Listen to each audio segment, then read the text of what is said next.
அனைவருக்கும் வணக்கம். இன்று சிறப்பு பூஜை என்னன்னாக்கா, நம்ம அசோக் லைலண்டோட சங்கத்தோட பொதுச் செயலாளர் திரு நாராயணன் அவர்கள் இந்த மாதம் பணி ஓய்வு பெறுகிறார். அவர் வந்து இந்த கம்பெனியில் 33 வருஷம் சர்வீஸ் பண்ணியிருக்காரு. கிட்டத்தட்ட ஒரு 15 வருஷத்துக்கு மேலே சங்க பொறுப்பில் இருந்திருக்காரு. ஸோ பொதுச் செயலாளராக அவர் ரிட்டையர் ஆகிறாரு. இந்த மாதிரி ரிட்டையர் ஆகிற செக்ரட்டரியில் இவரும் ஒருத்தர். 2-3 பேர் இதுக்கு முன்னாடி இதுவாக ரிட்டையர் இருக்காங்க. அதில் இவர் ஒருத்தர் பொறுப்பில் 20 வருஷமா இருந்திருக்காரு. சங்க பொறுப்பில் 20 வருஷமா இருந்திருக்காரு. இன்னொன்று ஸ்பெஷல்னா இன்னைக்கு அவருக்கு பர்த்டே வேற. ஸோ அதில் நம்ம ஏஎஸ்எம்லி வந்து அவருக்கு பாராட்டு தெரிவிக்கிறத நம்ம ரொம்ப பெருமை கொள்றோம். முதல்ல கடவுள் வாழ்த்து.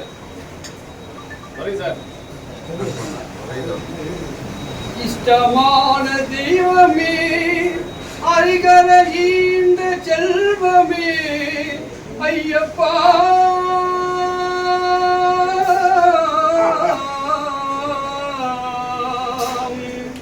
இஷ்டமான தெய்வமே, அரிகர ஈந்த செல்வமே ஐயப்பா, பட்டவந்த வடிவனாய் சின்முத்தை காட்டி பின்னாடுரில் செய்கின்ற ஞான தெய்வமே, பின்னாடுரில் செய்கின்ற ஞான தெய்வமே,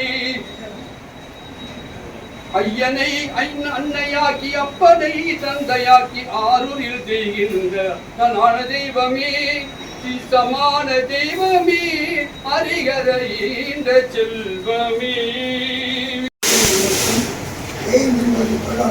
அனைத்து தொழிலாளர்களுக்கு என்னுடைய கலை வணக்கம். ஏன்னா 35 வருஷம், அதாவது சிஎல் பீரியட் கணக்கு பண்ணால் 35 வருஷம் போன மாதத்தில் முடியுது. நீங்கள் சொன்ன மாதிரி 20 வருஷம் நான் வந்து இந்த சங்கத்தில் பயணிச்சிருக்கிறேன். எல்லா பொறுப்புலையும், அதாவது கமிட்டி மெம்பராக அசம்பிளி பகுதியில் எல்லாம் இருந்திருக்கிறேன். மேக்ஸிமம் எல்லா செட்டில்மெண்ட்டும் என்னோட இன்வால்மெண்ட் அதில் இருந்திருக்குது. இன்ஜின் மட்டும்தான் வந்து தனிமைப்பட்டு இருந்தது. அப்போது சசிகரம் பீரியடில் போடும்போது இன்ஜின் ஒன்று ஓப்பன் பண்ணோம். அதாவது அப்போ இது லிஃப்ட்டுன்ற முறையில் ஓப்பன் பண்ணோம்னு சொன்னாங்க. அப்போ நான் டிபார்ட்மெண்ட் போர்டு கூட வேறு பண்ணணும்னு கேட்டேன்.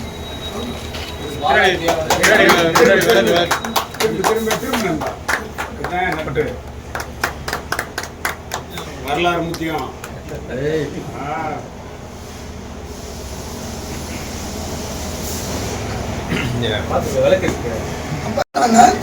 இன்ஜின் போடும்போது க்ரோத் இல்லாத இருந்தது. ஏன்னா இப்போ ஹை பவர் ஹாட் பவர்லாம் இருந்தால் கூட க்ரோத் இல்லாத இருந்தது.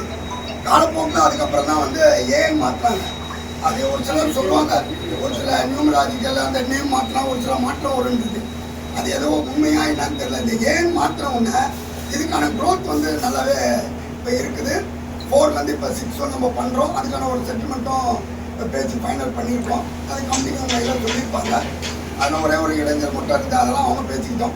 இப்போ நான் அதை பற்றி பேசுகிறதில்ல. அதனால் எல்லா விஷயத்துலையும் மன நிம்மதியோட மன திருப்தியோட நான் போகிறேன். ஏன்னா கடைசியாக ஃபைனலாக வந்து ஜெனரல் செக்ரட்டரியாக இருக்கும்போது ஓகே காலகாலமாக நின்று போன ஒரு அப்பாயின்மெண்ட்டை எடுக்கணுன்றது எல்லா எம்ப்ளாயோட ஒட்டுமொத்த கனவாக இருந்தது. அது நான் இப்போ நான் இந்த பீரியடில் நான் இருக்கும்போது நிறைவேறதுக்கு வந்து ரொம்ப ரொம்ப சந்தோஷம்.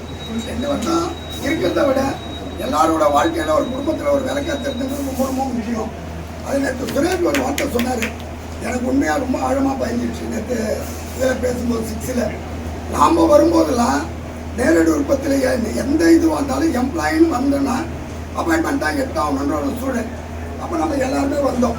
ஆனால் இப்போ சமீப காலமாக எந்த இடத்துலையும் வந்து எம்ப்ளாய்மெண்ட் போடணுன்ற அவசியமற்ற சூழல் இந்த இடத்துல இருக்குது. அதை மீறி பேசி அதில் ஒரு அப்பாயின்மெண்ட்டை நம்ம திரும்ப வந்து ரீகைன் பண்ணியிருக்கிறோம், ஒரு ஓப்பன் பண்ணியிருக்கிறோம். இது வந்து உண்மையாலுமே ஒரு பெரிய விஷயம். சொல்லும்போது எனக்கு இதோட ஒரு ஆட்டான வார்டு வந்து வேறு எதுவுமே எனக்கு தெரியல. இந்த அப்பாயின்மெண்ட்டை ரீகைன் பண்ணுறதுக்கு ஜென்ரலாக நடக்கிற விஷயங்களும் பிரேக்கான விஷயத்த நம்ம திரும்ப பிரேக் பண்ணி அதை வாங்கும்போது அளவு சின்னதாக இருந்தாலும் வருங்காலங்களில் அது வந்து பெருசாக எல்லாரும் நிறைவு பெற அளவுக்கு அது முடியுன்றது என்னோட நம்பிக்கை இருக்குது. நான் வெளியே இருந்தாலும் கண்டிப்பாக என்னோட சப்போர்ட்டு அந்த விஷயத்தில் கண்டிப்பாக இருக்குன்றதை நேரத்தை கொண்டு எல்லாரும் எனக்கு இத்தனை வருஷம் கோஆப்ரேட் பண்ணதுக்கு ரொம்ப சந்தோஷம்.